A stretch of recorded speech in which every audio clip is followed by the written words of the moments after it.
Here's a little assistance with the Module 5 Activity 1 lab sheet for Exploration 1.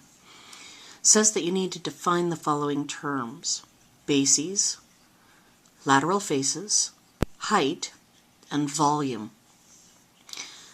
Well, we've been talking about solid shapes. So if we were to use this box as an example, that's a side, another side, another side, there's the front, there's the back. This is a rectangular-based prism.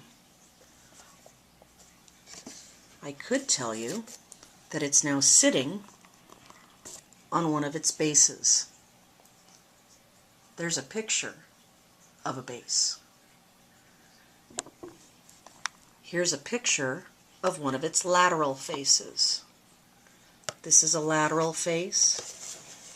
This is a lateral face. This is a lateral face. And this is a lateral face. Its height is here. What's the relationship between the height, the bases, and the lateral face? Think very carefully before you write your answer. Volume. What is volume describing about this particular rectangular-based prism?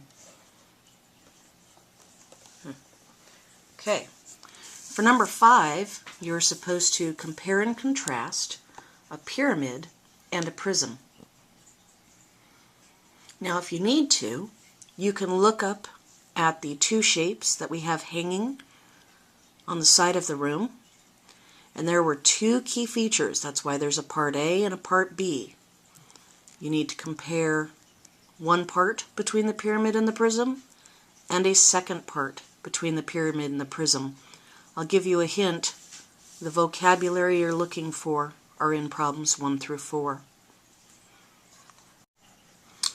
For number 6, it says, what is the relationship between centimeters and meters? So I either want you to tell me that 1 centimeter is X number of meters, or I want you to tell me that X number of centimeters is equal to 1 meter. You decide which one you can more easily remember. For number 7, you're supposed to do the same type of thing. What is the relationship between decimeters and meters? So again, either tell me that 1 decimeter is equal to a certain amount of meters, or tell me that a certain amount of decimeters is equal to 1 meter. Again, whichever one you're more comfortable with. Now I need you to figure out what is the relationship between centimeters and decimeters. I'm going to give you a hint. Set up a dimensional analysis or factor label problem. You can start with whichever unit you want. Do you want to begin with 1 centimeter and turn it into a decimeter? Or would you like to begin with 1 decimeter and turn it into a centimeter? Do whichever one you'd prefer. For number 9, they want you to sketch a cubic meter and label your picture. Well, I won't do that problem for you, but I will give you a hint by drawing a similar picture. Let's make this 1 foot by 1 foot by 1 foot, which is 1 by 1 by 1, or 1 cubic foot. Can you now sketch a cubic meter?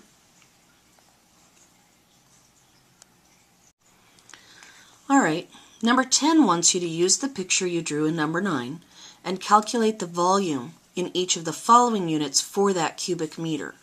So they want you to convert it into cubic centimeters, and they want you to convert it into cubic decimeters.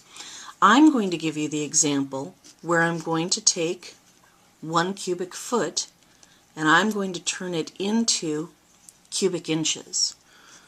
So if you'll remember, when we looked at how to do a factor label problem, I take the given information, 1 cubic foot, and I'm going to put it over 1. But I don't want feet, I want inches. And I've got it cubed, which means I have to do feet down here 3 times. And I'm going to turn those feet into inches 3 times. So now the cubic foot cancels with each of these labels of feet, and inches by inches by inches is inches cubed. There are 12 inches in 1 foot, 12 inches in 1 foot, 12 inches in 1 foot. So to find this answer, I would multiply 1 by 12 by 12 by 12, get a numerator, 1 by 1 by 1 by 1, give you a hint, that one's 1. Let's see, 12 by 12, that's 144, times 12, that's 8, 8, 2, placeholder, 4, 4, 1, add that up, I get 8, 12, carry the 1, 6, 7, 1, looks like it's 1,728 over 1, which is 1,728 cubic inches. You will do a similar problem to take your cubic meters and turn it into cubic centimeters, and also to take your cubic meters and to turn it into cubic decimeters. That means you're going to have to go back to the information that you gave me on page 1, using the information you know about the relationship between meters and decimeters and meters and centimeters.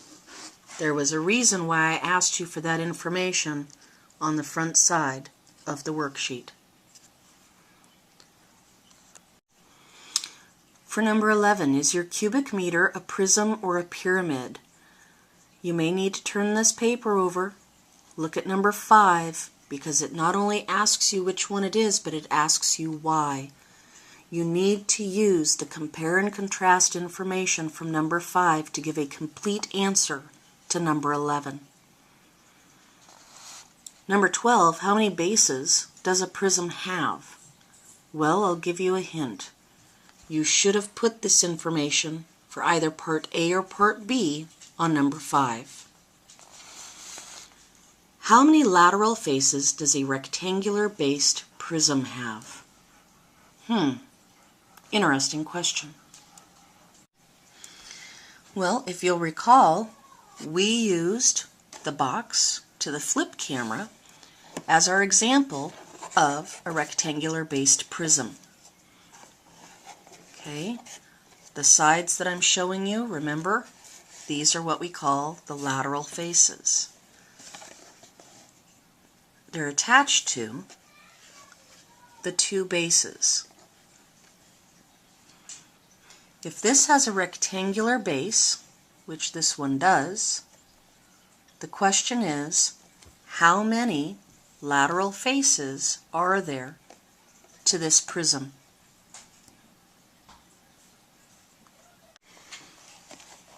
Now, Toblerone, one of my favorite candies. One of the very cool things about the Toblerone box is it is a triangle-based prism. Look at those 2 bases. The 2 bases are congruent to each other, they are parallel to each other, and they are attached by rectangular-shaped faces. Those faces are called lateral faces. If I have a triangular-based prism, how many lateral faces does it have? If you need to, check out the artwork as I turn the box. Based on how we answered problems 13 and 14, I'm hoping you can figure out how many lateral faces there are on a hexagonal-based prism without an example of a box. Sketch it if you need to. Visualizing it should work. Good luck!